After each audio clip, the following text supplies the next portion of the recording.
Awesome. Okay, so welcome everybody. Again, I'm glad to see all your bright, shiny faces, and thanks for coming back for part 2. This is, I'm going to apologize right away that this is going to be a little heavier, maybe not as much discussion time, just really getting into the meat of what this is about. So, and again, it's pulling from Margot Gottlieb's book, Classroom Assessment in Multiple Languages. And I have a link at the end of the slides today too, if you're interested in delving into that deeper and getting a copy of your own. And there goes my screen again, my camera.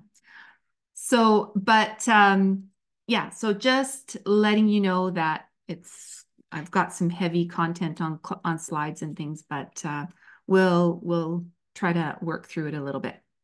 All right, but and we're also going to just wanted to plant that seed for you as well, that we're going to have some threads in here about those 4 kind of blocks of our assessment pieces, and looking at the cognitive, the linguistic, the cultural, and the social emotional. So all of those pieces play a huge role in not only instruction, but also in assessment as well.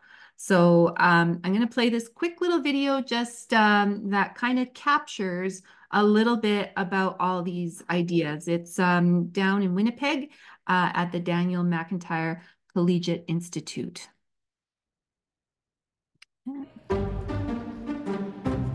I speak English.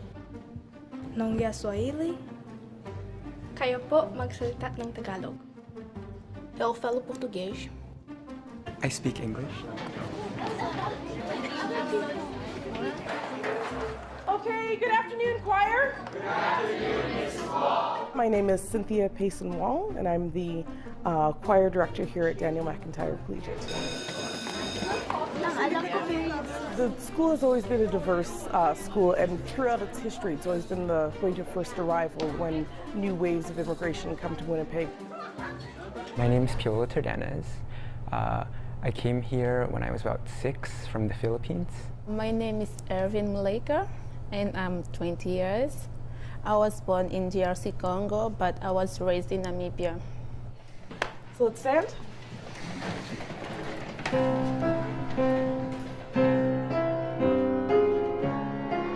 Keep your breath low in your body. Good, check your posture. My name is Patricia Castanega. I am from the Philippines. I remember the struggles of having to learn something new, so I understand how they feel when they come to DM or they come to Canada. There's 52 kids at the choir this year. Singing can be a very helpful way of feeling comfortable with a language. This year we had, I think, 6 Swahili speakers in the choir. I knew right away that we had to program some Swahili language songs for them to be leaders. They're new to choir. Most of them are fairly new to Canada in the last few years. Benit, do you want to come try being a leader first? Hi, my name is Benit Mukunda. I was born in Congo but moved to Uganda, then came to Canada in 2016. So starting whenever you want.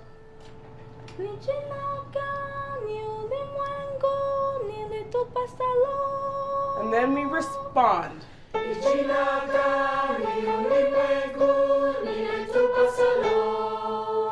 My name is Shoki Onison. I find it very, very interesting just seeing the different words and the different sounds and everything like that. And, it's hard, but I think, what you end up producing by the end, it makes all of that worth it. Here we go.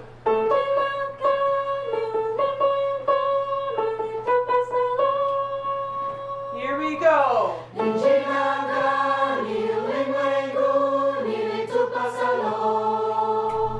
I feel good. I feel like they're just Swahili people who are like me, yeah.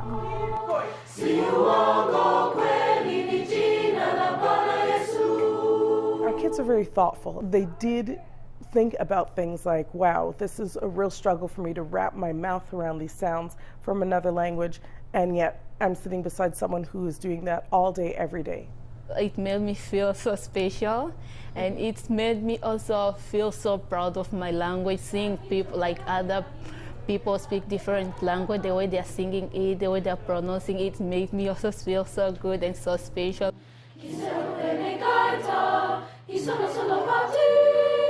There are so many different people, and music is a way that they can be brought together and unified, because there's harmony, which is like, you know, two notes together, but there's also like personal harmony within the choir and between people.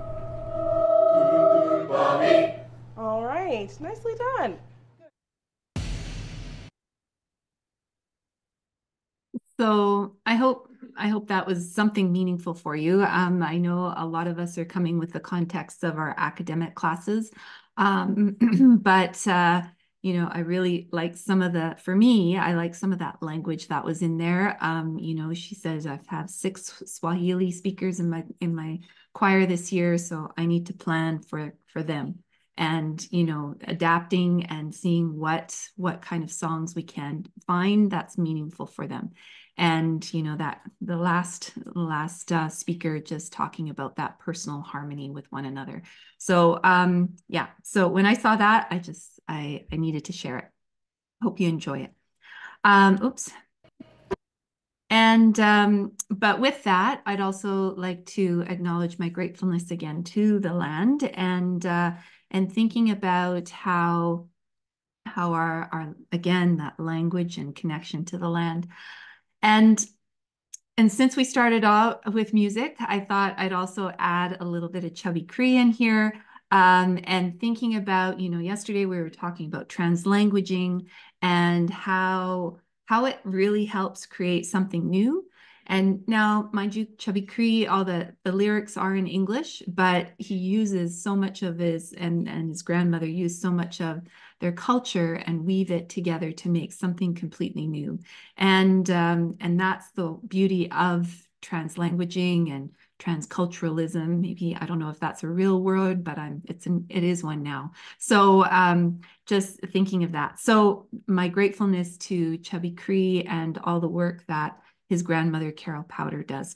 And what she says here is basically we're trying to reach out to the world for healing and for prayers and for love, and to show them that we're here to share all this with you.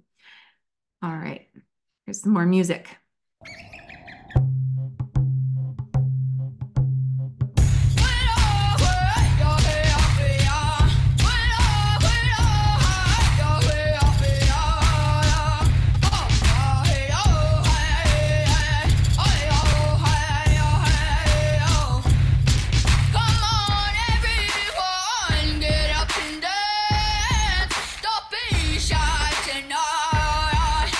Standing by the door.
So yeah, so just a little connection. And I mean, we'll be talking about multimodalities and how tying that into assessment as well. So here's just a couple of examples of that as well. So yeah, thank you. So when I wasn't sharing my screen, but you saw this while I was chatting with you yesterday. I shared this kind of like an area for self-reflection as well for you just to see where your personal use of assessment as for and of learning is. And, just thinking about, where you are, where you're at. And like we said yesterday, everybody has different stories, everybody has different experiences, connections. So, everybody's sheet is going to look a little bit different. But there is the link again from yesterday's slides. And I guess what I'm wondering right now is, before we get into this a little bit deeper, do you have any questions or comments or feedback from yesterday's session at all?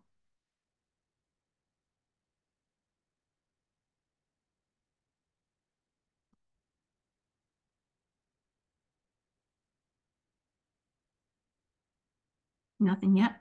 I have a question, Stephanie. Can Yeah. we take this resource and provide it to our teachers? Yes, you should. Yeah, I think it's fine. Okay. Yeah, so there's links to the slides, so you can see that my cursor is highlighted there, so they're all hyperlinked in there. So yeah. And I will be sharing, speaking of that, so you can have access to it. And I've just put the link to the presentation in the chat as well. So great, there's great resources. These are just a few of them that I'll be highlighting through this presentation, but there's lots of great resources that are from the book that, highlight lots of self-reflection, lots of planning, lots of conversation pieces in there as well. So again, we're going to continue on with those questions. So what's the value and advantage of classroom assessment in multiple languages? What does assessment have to do with community? And how is assessment done in multiple languages? How can we deal with that? So, your questions from yesterday, diplomas, PATs, they're in the back of my mind. And, as we come through this and, I'll try to bring those to the forefront, using Google Translate and thinking, I'm done with my writing. Here it is. So how can we, strengthen those resources and bring in that metacognition, metalinguistic awareness, metacultural awareness with all those pieces as well. So just thinking about this quote here, again from Gottlieb, and she says that multilingual, and I think, I'm probably preaching to the choir here, but we can all probably agree with this quote. Multilingual learners, by virtue of housing multiple languages and cultures in their souls, are very special people with tremendous potential. And as educators, it's our responsibility to elicit and nurture multilingual learners' unique linguistic and cultural qualities, whether instruction is in their languages or not. This principle extends to classroom assessment and allow multilingual learners choices in their language use, even though teachers may not have that linguistic flexibility. So I'll just give you a minute to reflect on that. And also, oops, why does that look like that? And looking at, our reflection from what we talked about, our here, where your here was yesterday, and we wrote and we talked about it, and thinking about where our multilingual students, where our EAL students are, where their here is as well. So they're bringing language with them, whereas, whether they walk through our doors or not, they don't just automatically, and we all know this from from our experiences as well, but their English doesn't or their language doesn't stop as soon as they cross the thresholds of our schools.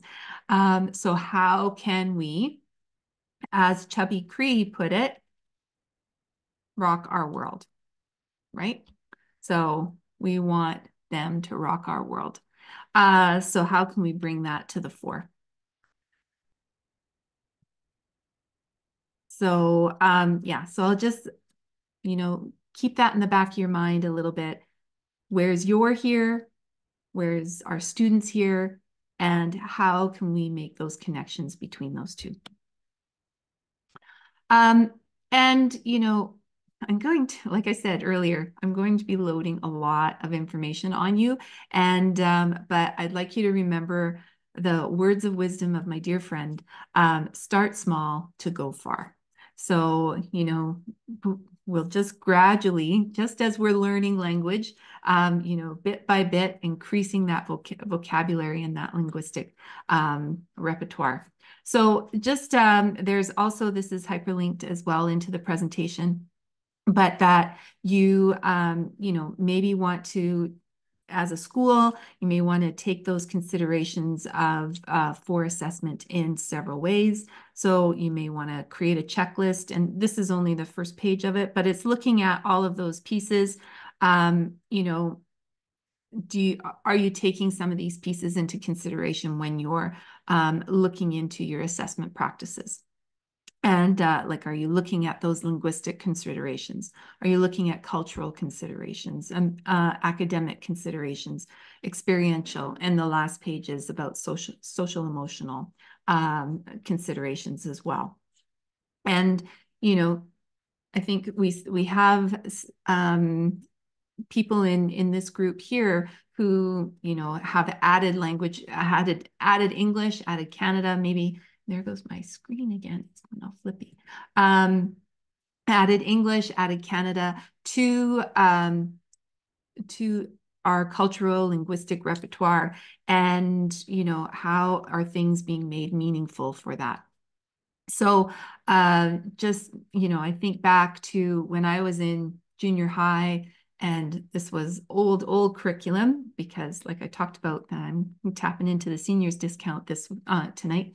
But so where we talked about the, the cremation of Sam McGee. I had no idea about Northern Lights. I had no idea even about the North. I had no idea about any of those pieces. And I was born in Canada, but just some of those pieces that, those, because I was born in Calgary, grew up in Calgary. How do you see the Northern Lights in Calgary? There's a very rare instance that that's going to happen. So just thinking, and then, that's not part of my parents' experience or anything like that. How can we make some of those connections with our students, on all of those levels? Oops. Yeah. Oh, so there's the link to that resource when you tap on it. And so we talked about yesterday that the assessment cycle is kind of that iterative cycle and an iterative phase. So Gottlieb highlights kind of the 5 phases of assessment around multilingual learners. So the first one is the planning. The second is collecting and organizing that assessment.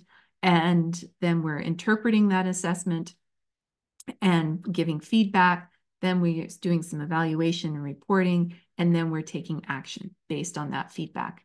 And remember, I said yesterday too that that's 70% of our time. Like if we're teaching grade 12 courses, we have, or we're grade 9, we have 70% control. Well, grade 9, I mean PATs, I don't know how much they're worth, but depends on the school district, I believe. But then, but for grade 12, we have 70% control over what we're going to do with our assessment and instruction. And all of these phases can really impact how students are going to go into those diploma exams. So just thinking about that, those are in the back of my mind as well. So, and like I said earlier, yesterday, that it does parallel some of the work that Ann Davies talks about. And I was looking through the bibliography here in Gottlieb's book here, and there's no reference to Ann Davies. even though it almost looks the same. So, so obviously it's a universal, maybe a bigger universal practice for doing this kind of process. So we're going to kind of break it down a little bit by bit. And we're going to kind of first take a look at that first phase, which is the planning assessment in multiple languages. And there's lots of stakeholders involved in assessment and instruction. It's not just the teachers, not just the students, but the primary stakeholders in this phase is looking at our school and instructional leaders, our coaches, teachers, and we want that input from our multilingual learners and our family. So thinking about activities such as developing school and classroom language and assessment policies, ensuring a balance among assessment approaches and languages across the year, looking to identify and match available resources to instructional goals, and doing that co-planning and co-designing classroom assessment along with those criteria of success so that students have an idea of what success looks like. And also I was just had a thought and now it's gone.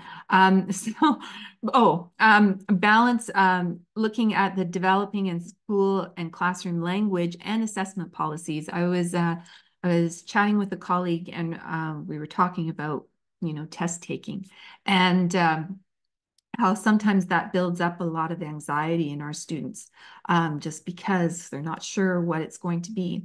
But I don't know if you're on formerly known as Twitter, and there is a math professor called Howie Hua, Hua, and one of his practices for assessments is letting students have the exam, and they're allowed for the first 5 minutes before the exam starts. No pencils or anything are allowed, but they're able to walk around the room with the test and kind of look at the questions and discuss with the group or partners how they might go about solving those particular questions or how they might approach different problems or things like that.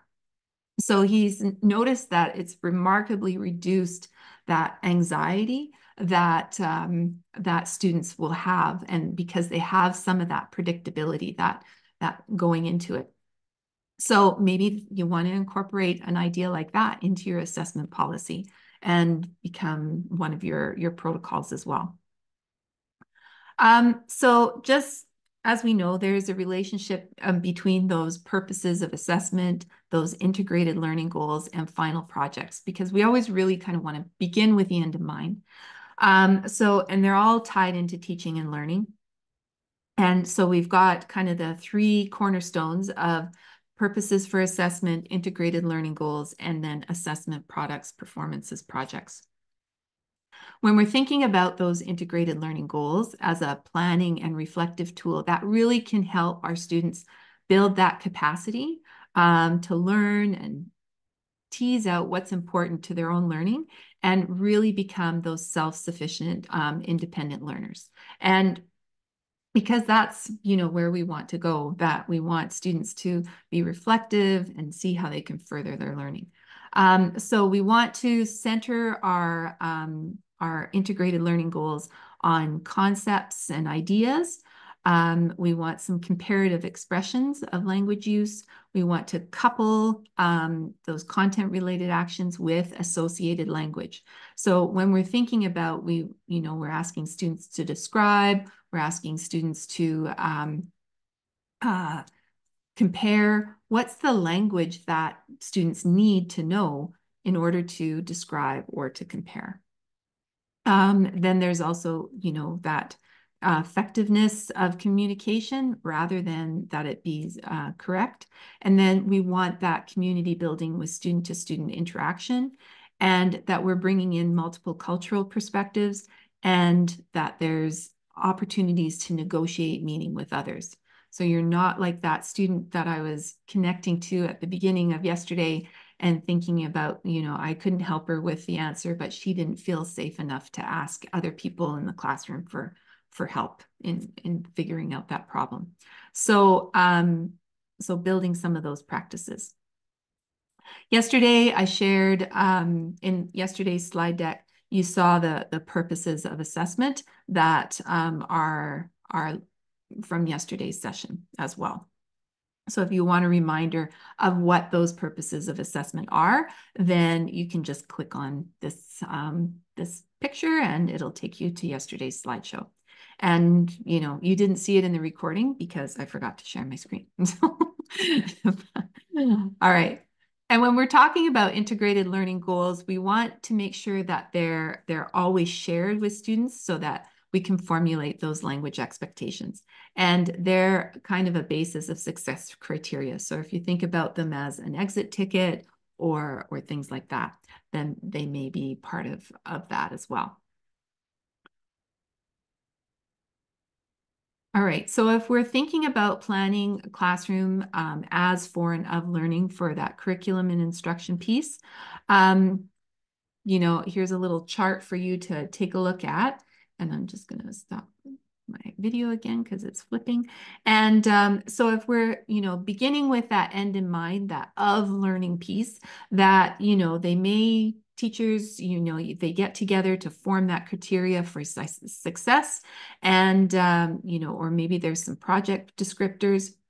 And then their plan means have a plan to share with the descriptors with students so that they begin to set those expectations right at the beginning. So that, you know, all students benefit from this, knowing where their learning is headed. And then, you know, looking at opportunities to embed that assessment as and for into of learning. So, you know, these are maybe a little bit more of a elementary phase, you know, in terms of how they're the examples here, like, because it's about fairy tales. But, you know, I think we do kind of look at fairy tales kind of in junior high a little bit. But then also looking at what's the for. So thinking about strategies that represent lesson targets, they may be, or maybe more spontaneous in response to peers or teachers. But those strategies that help yield that useful information as part of assessment for learning. So I've added hyperlinked a couple of resources in here. The QFT is a question formulation technique. If you're not familiar with it, this link takes you to the Right Question Institute, which kind of starts this process. And it's a great strategy for helping students kind of target in what they need to know and what they're curious about. Oh, I forgot an S. It's supposed to be QSSA. I'll fix that after. I'll try to remember. It's a question signal STEM share assessment. So where it's a visual piece that students can see. I think I have linked here. It's a high school math class where they're using this strategy.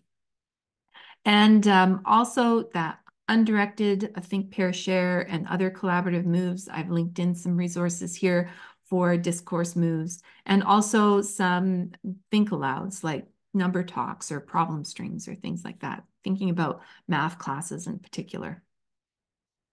And then when there's that as learning, you know, how can we embed as much as conversation, self-reflection, peer assessment, and things like that in there as well? Because as learning is kind of what's happening the entire course when students are embedded and working on tasks as well. All right, so thinking about just a couple of resources that you may want to take a look at.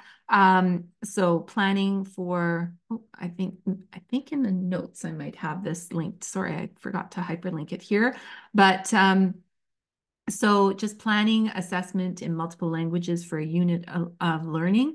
So thinking when you're in that planning stage, what's the overall purpose for assessment in those multiple languages? What's the final product? And then community resources that contribute to the unit, relevant content and language standards, and then what are some integrated goals or targets for learning? And then allow for student choice in oral, written, visual, tactile as well. So, so that kind of builds into that. she also highlights a little bit of, looking at kind of your lesson plan and the overall unit. And so this one is, pardon me that it's a third grade example, but it just kind of gives you kind of that way to look at your purpose, what's the purpose, what's your final outcome that you're planning for, and what's the criteria for success. So looking at those things ahead of time, and so I understand that we do use those paper tests, multiple choice, things like that as well, at the end of a unit. Sometimes maybe there's different ways of that students can show their learning, and as opposed to just that method. So when we're thinking about that translanguage piece, that translanguaging piece, and in that planning for assessment phase, you may want to consider that co-creating criteria and looking at, how students can have that input into how the assessment is going to work. So, and then looking at those language policies that you maybe want to try embedding in your classrooms, and then how that they tie into that role in assessment. So thinking about that cross-linguistic transfer, so that you can systematically incorporate it into curriculum at the close of a lesson, and then, or it may be just a fluid process. It may be included in evidence for learning, or maybe just creating a pact with students, so that they're tuned into those translanguaging practice and those multiple language use within a classroom. So, and these are just some ideas that, working sort of a pact with students, how they're going to be using language. So that's kind of in a nutshell, some of the highlights from that planning phase. And I'll just go through this collecting one, and then we'll just kind of break into some breakout rooms and gives you some time to process. So thinking about the stakeholders that are involved in the second phase where we're collecting and organizing assessment, that would be our teachers, instructional leaders, along with some multilingual learners. All are, not some, but all multilingual learners. And, that after we've collected that assessment information, it allows us to gather some of that baseline data and, see where that representation of multiple languages happens, and looking at different types and amounts of evidence, so like portfolio entries, and then how you can practice and conduct maybe some student-led conferences as well. So because, tying in all of these people, or all of these components, the purpose of the assessment, that's our why. And that guides the kind of data that's going to be collected, which is the what, and the manner in which the information is gathered, and which is the how. So thinking about how we can match the purpose for classroom assessment with the data,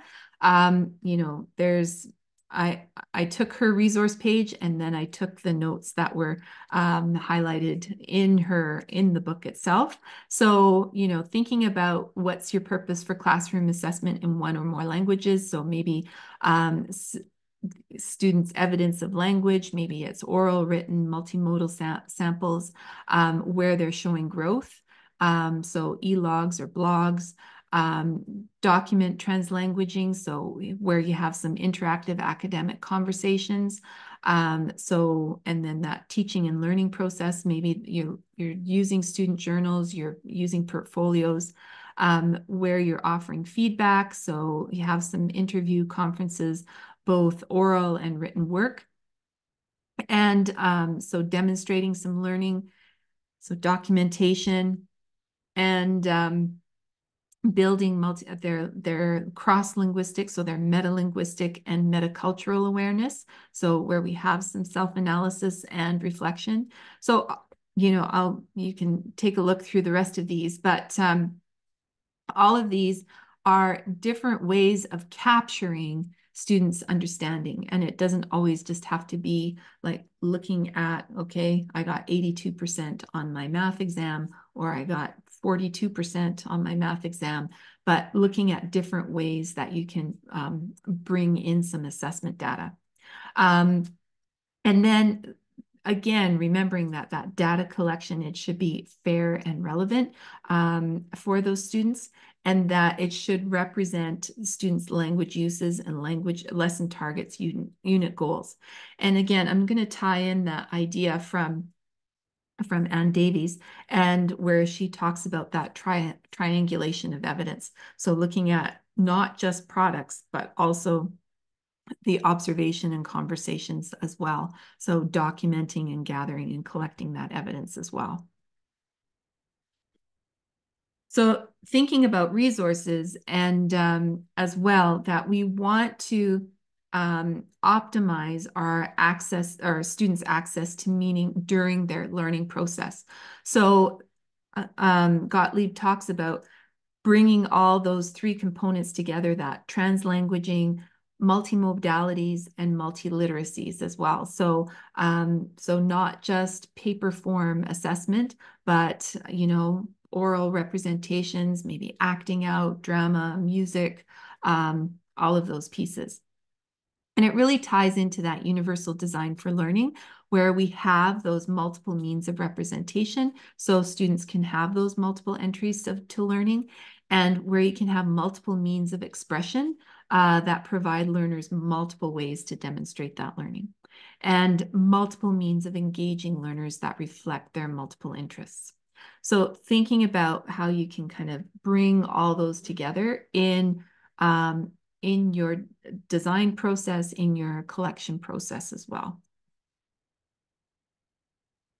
And thinking about, how we can use some scaffolds and those multimodal representations, whether they be sensory, interactive, and graphic. And I think, just many of you from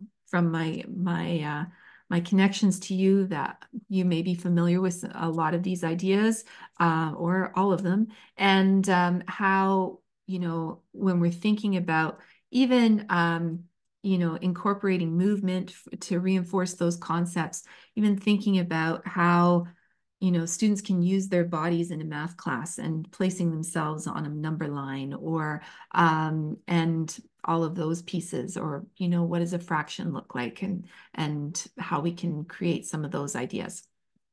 So and then all the way from interactive and to graphic as well.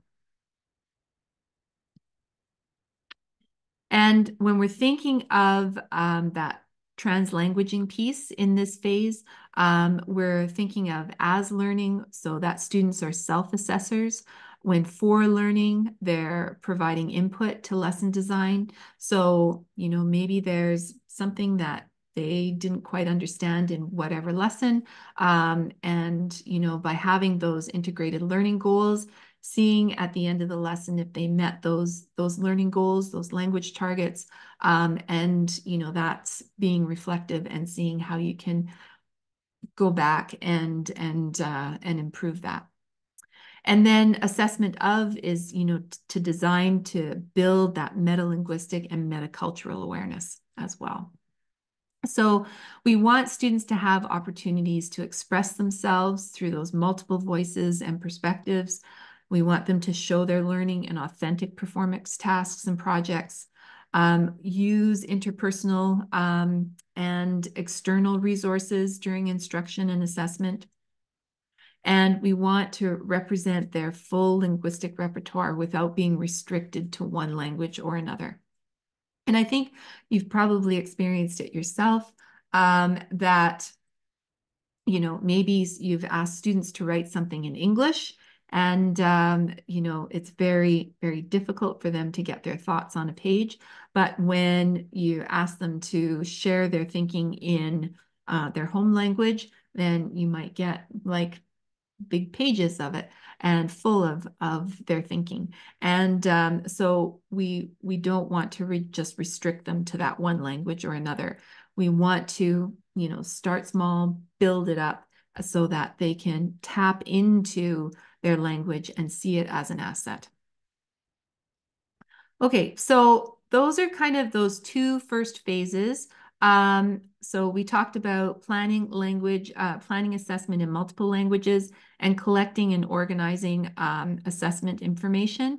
So what I'd like you to do, I'm going to put some breakout rooms together and just share some of your feedback, what are you wondering, and what you might, you know, where you're at right now and what connections are you kind of making right now.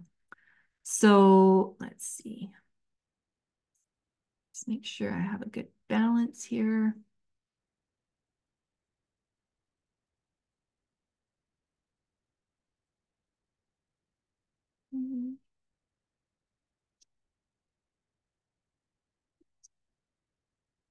Okay, thanks. Great. So we have, all right. So I'm just opening up the room. So have a quick little discussion. I'll pull you in at about 5 minutes and we'll go from there.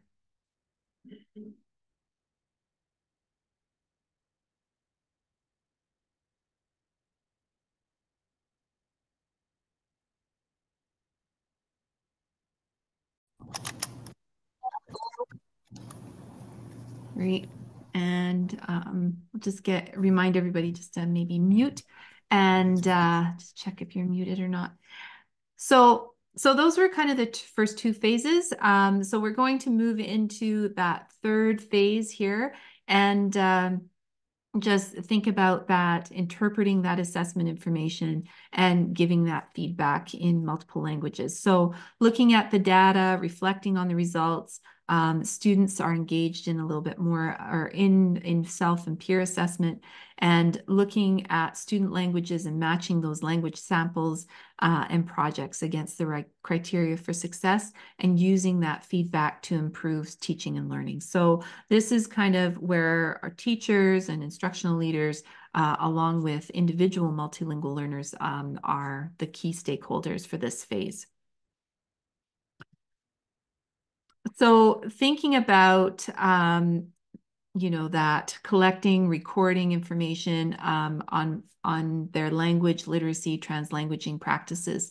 There's some samples in here, some examples that I pulled from the book.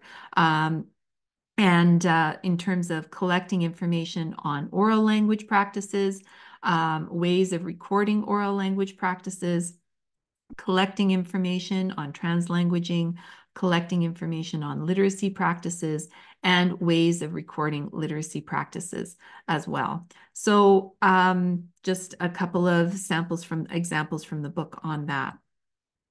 So, and we want to have I know, and I say this, and I realize we have classes that are sometimes 40, 50 bodies in the classroom, right? So trying to think about classroom observation and trying to get all your students that you're going to observe them, I realize that you're not going to get to every student every day.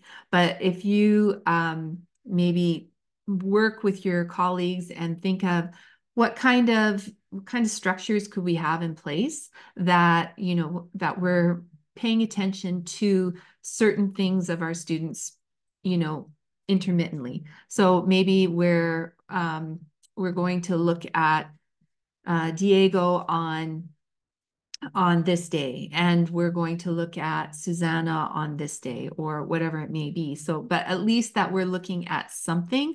And, I understand at the high school level, it's even more difficult, but we have maybe 3 or 4 teachers that are teaching this one student. So collaborating and thinking about how can we observe some of those, how students are using that language in the classroom, and come together. And I know I'm saying that this is like my perfect world. If we could all just come together and collaborate, that we would be given time for that. I understand.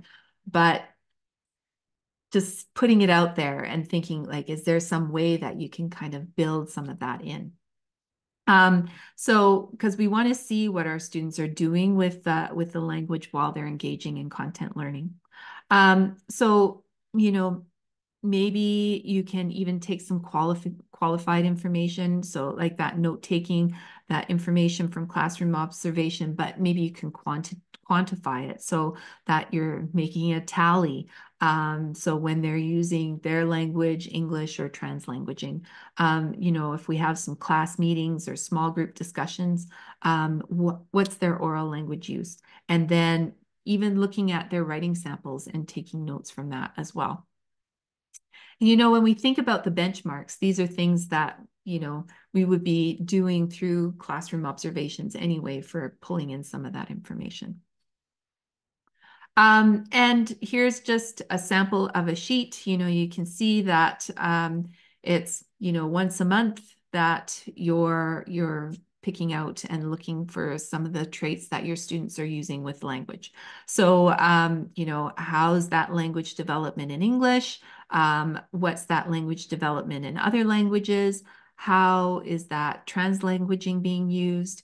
And conceptual development and social emotional development. So kind of have it all on one page and, you know, just making some anecdotal notes about how students are using their language and how they're developing. And, you know, thinking about that social emotional piece, you know, when we watch that music class choir at the beginning of the session and thinking about how she can help make those students the leaders. And I think, you know, Gayleen, you mentioned last time about, you know, okay, we get a new student in my class. Okay, everybody else is graduated. Now you're the leaders, and now you're going to support those newcomers and see how they can flourish and grow. So some of those pieces as well. And it ties into those characteristics of an ideal classroom where it's a safe space. So, and this phase also deals with feedback. So what is feedback? You know, it's that a teacher's oral or student's oral or written response with the intent to stimulate that learning. And it can be in the moment, or it invites learners to share their understanding or a resource to advance and redirect their learning. So, but again, feedback needs to be understandable so that user knows how to take that action. And, you know, Gottlieb, she highlights what feedback is and what feedback isn't. So it's what it is. It's very descriptive, targeted information. It's based on mutually agreed upon criteria that's tied with those learning goals. It's close or infused into instruction. It's used to build self-efficacy. It's a way to relate students on what they're able to do next or what they need to do next. It's a trust building strategy, and it's an objective response to their behavior or their performance, and it helps model that language. And it's attainable and actionable, and it's practical and sensible, and it's a positive experience that sparks that learning. So, and then just some of the things that it isn't. But, and as William says, the feedback should cause thinking. So we want that feedback. So if your feedback is just, you got this wrong, that's not going to help any of that thinking. Like what could you provide so that helps that thinking move forward? And so thinking about feedback, maybe you're familiar with Zaretta Hammond's work, but she also has in her book, she highlights, so her book is Culturally Responsive Teaching in the Brain. And she talks about that asset-based feedback protocol. So here's just a little bit of a sample of what that protocol entails. And, you know, so you're beginning with a check-in. You're going to explicitly state the purpose. You're going to validate the mastery of learning. So what they've already acknowledged so far. You're going to deliver specific, actionable, timely feedback. and you're going to create a safe space and give specific actions for improvement and ask students to paraphrase so what they just heard, and then offer that emotional encouragement and reassurance, and then go and check their process or progress and move through that cycle. And I'm sure a lot of you are probably doing all of those things as well. I'll just show, I think this video is pretty short, so I'll just... Welcome to Branching Out. I'm Jenna Muller, a professional learning coordinator with the Kane County Regional Office of Education. According to Hattie, feedback is one of the most effective tools to improve student learning. In order to learn and grow, the brain needs feedback to adjust, or else the brain will continue doing what it's always done. However, all feedback isn't created equal. According to Zaretta Hammond in Culturally Responsive Teaching and the Brain, feedback needs the following qualities in order to ensure the feedback leads to changes in behavior. The feedback contains actionable information to help the student improve. For example, in the third sentence, the punctuation is incorrect and there is a run-on sentence. The feedback should be specific and limited. Focus on one or two things. If you focus on every little thing, the student will be overwhelmed and might shut down.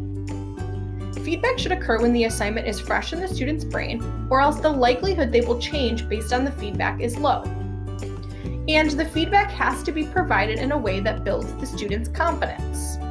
To help you provide quality feedback, Hammond created the asset-based feedback protocol. Start with a check-in. Take a few minutes to connect. Ask about the student and how they are feeling. State the purpose of the meeting explicitly and reinforce your belief in the student's ability.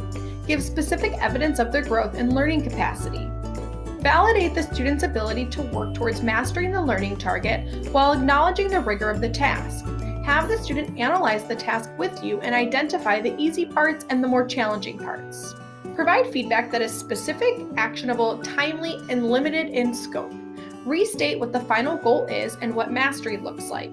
Then, show the student where they are in relationship to mastery. Provide the student the opportunity to process the information and ask, how do you feel about it? What questions do you have? Provide the student a specific action plan to reach mastery, including new strategies, instructions on what to tweak, additional resources, etc. Ask the student to paraphrase the action plan and clarify any questions the student has on the action plan. Reinforce the student's ability to learn and grow as a result of the feedback. And finally, set up a time to follow up on the action plan. Scan the QR code for a copy of the asset-based feedback protocol. As always, thanks for watching Branching Out. Great. So, I mean, like I said, I'm sure a lot of you are doing it. It looks like a very long process of feedback, but actually when you go through it, it doesn't take very long at all. So just thinking about, you know, when we think about culturally responsive teaching and all of those pieces as well, how essential it is to that. Okay, so we've looked at quickly, and I know like, because we only have an hour and a half to really just skim the surface of these things. But so thinking about the next phase, which is the evaluating and reporting assessment. So this is, again, working with our teachers, instructional leaders, and individual multilingual students.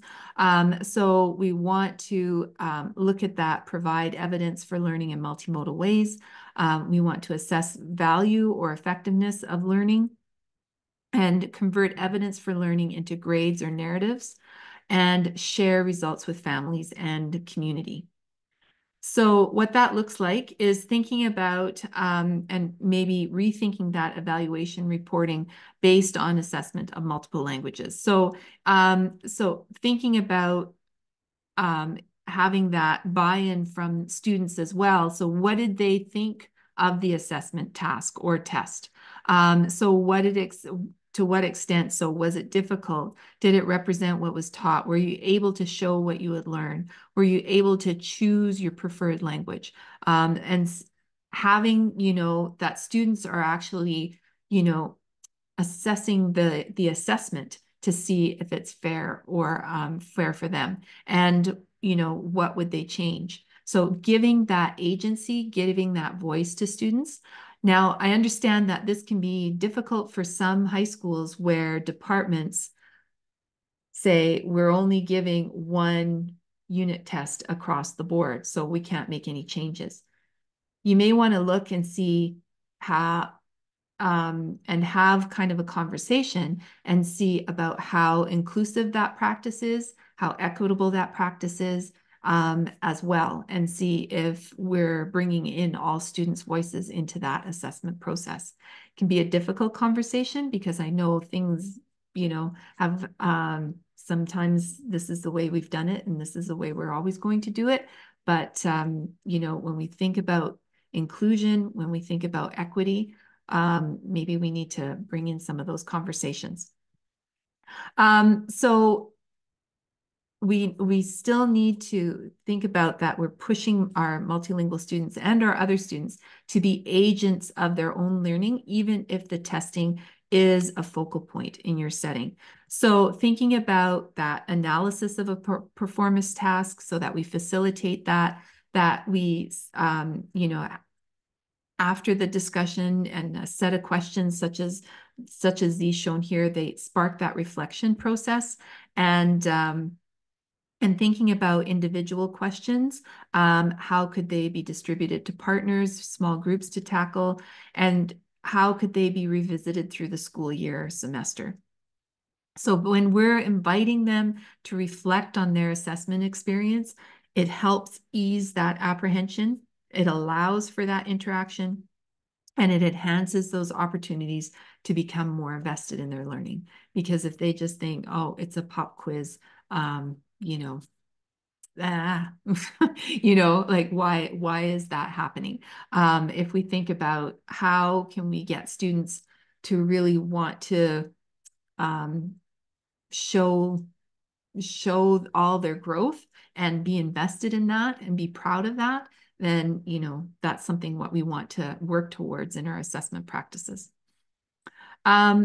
So thinking about these reflective questions, they're evaluative in nature. The goal is to stimulate that thinking about what and how students are learning rather than only being that results oriented. So, when we ask these questions, was it difficult? Then we're getting some feedback on like, okay, maybe there's my instruction, maybe what was I doing in my instruction that I wasn't targeting and highlighting this as much, that they can make some connections to it. Pieces like that. So when we're reporting assessment, we want to report assessment results that are meaningful to the learning. So when we're thinking some ideas to brainstorm or extension of those traditional reporting models, what can we do? So personalized descriptive feedback, either orally or in writing.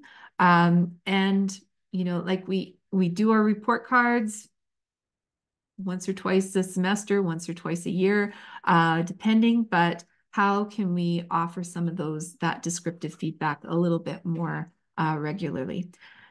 And co-creating that classroom criteria. So I think this is an essential piece because so students know where this learning is taking them and that they have something to measure against, right? So thinking about even, when we're cooking or baking, we use the picture of what that beautiful cake looked like. And then the ingredients, we follow the list and the instructions, and we compare our cake to the cake that we saw in the picture. It's the same thing for learning. And then we also want that system of scoring that ties into what students can do.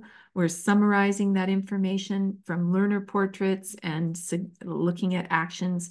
And the list goes on. So, and even like graphing that progress and creating progress reports that tell where students are and where they're going, and looking at that road toward meeting language and content standards, how they can get there. So some of those pieces as well.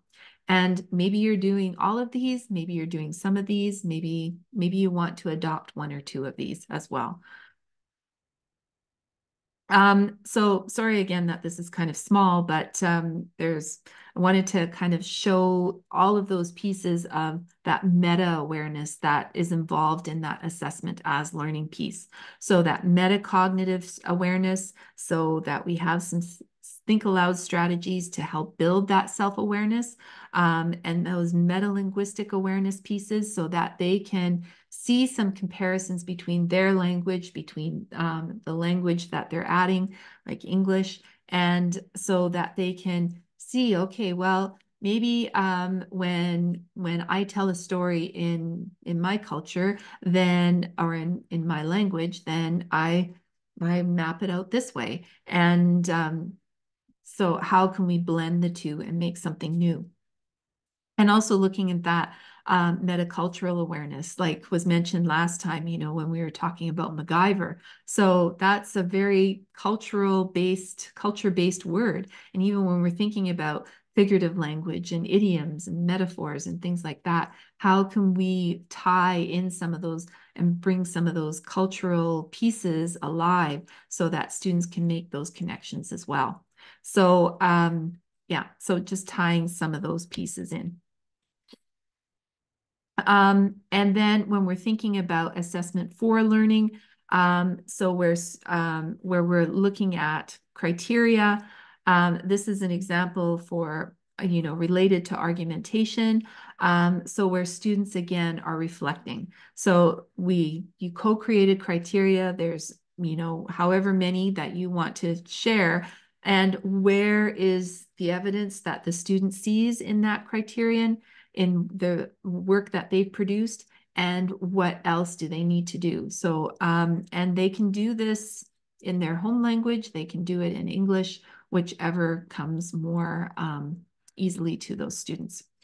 So, and thinking about, you know, using criteria for success, and again, those agreed upon learning targets, and thinking about, okay, you know, we need to cover this outcome. How are we going to get there? So, and, you know, where there's that conversation in the class. So we're modeling some learning expectations, having exemplars, and where students can engage in those self and peer reflections using student work, and opportunities to self-evaluate, provide evidence, and where we can coach students to suggest ways to improve, you know, like improve their strategies based on their self-evaluation. So, and if we're thinking at those unit level reports, you know, assessment of learning, thinking about I can sort of statements.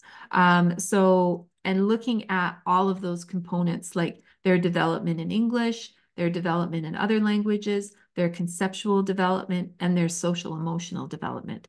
So thinking maybe even like this rubric idea of, you know, what does it look like if I've met those targets? So if we think about this table back here, oops, sorry, this table back here, you know, what kind of I can statements are supported or tied into each of those criterion. So it's just some ideas there. And when we're thinking about grading as a form of evaluation, so thinking that it's an action that happens daily, activity by activity, weekly, task by task, or over a longer period of time. So it's summative, and it's considered a type of normative feedback that where where scores are distributed on a curve. But grading confined to that performance in English disadvantages EAL students. So, so how can we apply or update some grading policies in one or more languages? And I think this kind of resonated with some of the conversations earlier, so maybe there might be something you can pull out of this. So they should be meaningful to students and not just represented as a numeral. There should be some student evaluation and reporting that should reveal the valued information on the student's overall performance. It should be a time of reflection for students, and a time for teachers to be supportive, provide concrete, actionable feedback, and focus on how students can grow. And if grades are required, they should be negotiated with students during student-led conferences based on mutually agreed upon learning goals and their language choices and their evidence of learning. And their language proficiency in English and other languages should be considered in light of their achievement. So language proficiency should never mask the evaluation and grading of their content knowledge. And have multiple opportunities to show what they know and they can do in multiple ways about a specific issue. So just waiting for them to show their understanding at the end of a unit through a paper-based tasks, you know, maybe another way to show that they understand, but that shouldn't be the only way that they are showing that they understand. And based on multiple resources as well, and that have been incorporated into instruction and assessment. And also, you know, that their social emotional development, their motivation, their interaction, that should be reported separately. And I think, you know, I think we've all done that, that we've separated that, I mean. So, but, you know, not being marked for silent reading because they were silent while they were reading. Those, you know, you can't give marks for that. That's kind of an example. So on to the last one, and I'm just looking, there's 12 minutes left. And I welcome any feedback and comments or questions as well as we come through this at the end. But just taking this last piece and thinking about taking action. So looking at your assessment results and, you know, and looking at all of those pieces of assessments and how can we move that forward. So where school leaders are looking at it, teachers and other instructional leaders. And looking at some activities such as maybe we revise some goals for that teaching and learning component, maybe the curriculum and instruction, we look at how we can adapt that based on that feedback and looking at some additional resources and connections to students and the community. So like you were saying, Andrea, like, you know, on those trying to get teachers to use visuals more in their final assessments as well, or whatever assessment pieces that they have. And then using that evidence of learning so that they can make a personal impact. Some of the benefits of instruction and assessment in multiple languages for multilingual learners is, you know, along the lines of that cognitive, that academic development, that language development, and that social emotional development. So I'm gonna, my eye was drawn right to this last bullet here for whatever reason today, but I'm that pride in multilingualism, pride in multiculturalism, you know, that again, back to that choir video where she said, you know, like everybody's Swahili. It feels like everybody's Swahili. Or that, you know, the other girl who's saying, I'm so proud of who I am. And that's what we want for our students. We want them to contribute to the community, be proud of who they are, right? So, and so all of these kinds of pieces and how we can welcome in all those cross-linguistic, cross-cultural connections and see those different strengths and those beauties of our students.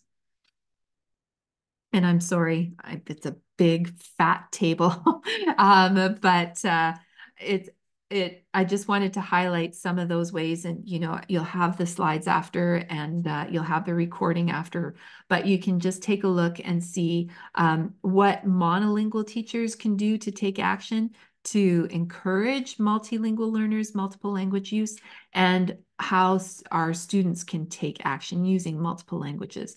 Because, you know, from what I've seen in some of my experiences, and you'll probably have different experiences where you are, and I'm not saying that my way or what I've seen is the only way that's happening, but too often we're thinking, okay, well, I only speak English. So of course, how am I going to, manage then how do I know that my students are actually talking about content because I can't understand what they're saying, right? So, but that's why we want to, right from the get-go, do those planning, building that community, and getting some of those classroom language policies and assessment policies in place as well. So right from the get-go. Because there's always going to be students who you know aren't going to do the work, and but feeling a little bit of that pride where they can make those connections in their home languages is something that they can build upon and feel like it's okay, right? And just some ideas for assessment as foreign learning through the different stages.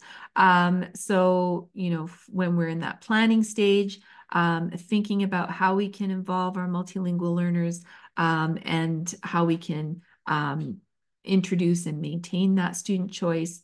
Also thinking about that for learning, so getting lots of language-rich activities, designing a classroom policy for multiple language use. So, and you know, and I did this when I was teaching science many, many, many years ago.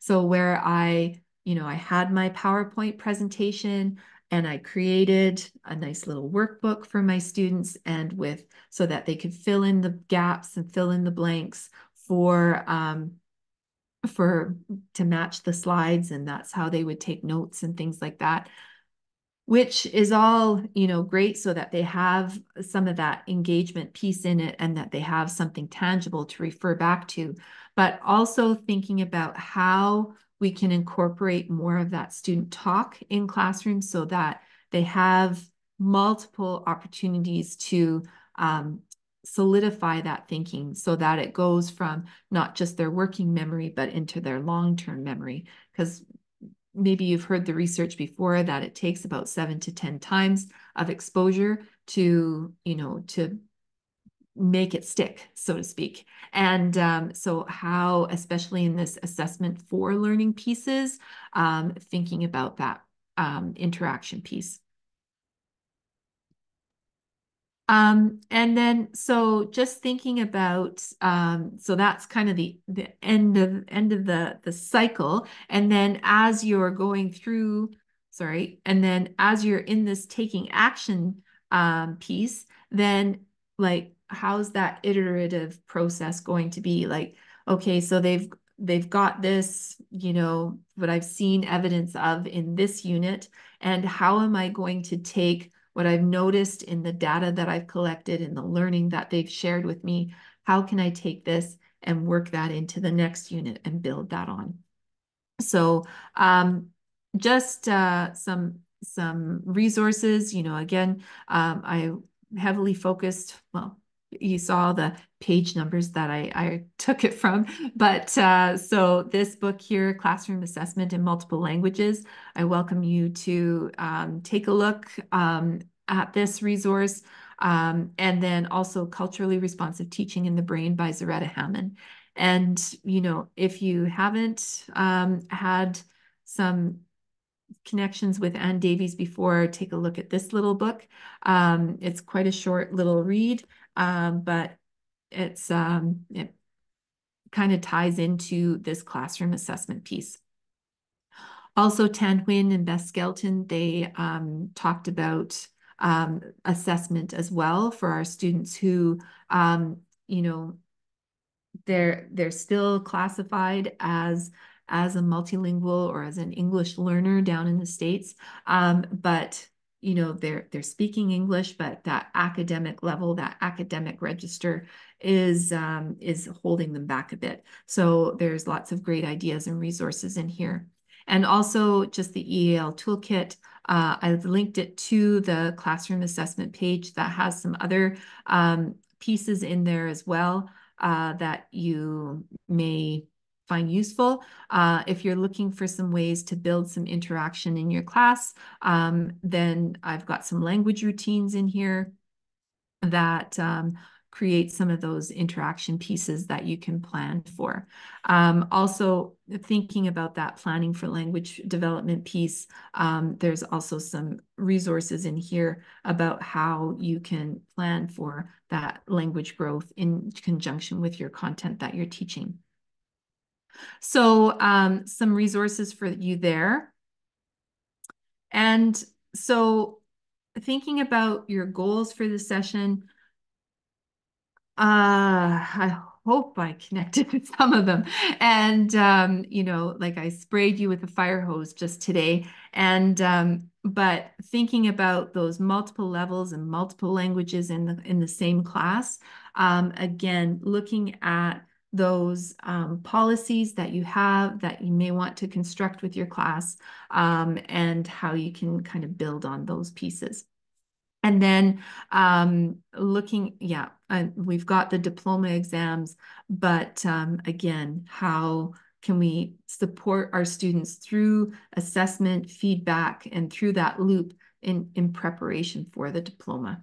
And again, yes, I know we have students with multiple levels and multiple languages in our classrooms, and because especially smaller school districts, we there just aren't the resources there to have one teacher and two students or whatever it may be. But so building capacity with your staff on pulling in those translanguaging resources as well. And these strategies for high school students, again, that EAL toolkit, you know, again, beginning with the end in mind, how can you build in those assessment as learning pieces through those interactive pieces as well? Everybody's context is a little bit different, so I don't know if I'm really helping you make that connection to how assessment is done in multiple languages. I've given you kind of a broad overview, but everyone's context here in this room is quite different. So giving you thou shalt, I'm not able to do that. So because, you know, we all come from different experiences, different fields. So, but hopefully you can see that there is some value for an advantage to classroom assessment with multiple languages, looking at the cognitive piece, the linguistic piece, the social emotional piece as well. So all of those pieces. Yeah, I didn't, if you have some questions, if you'd like to ask some questions, feel free. Otherwise, I understand it's almost 5:30, and if you need to go, I totally understand that.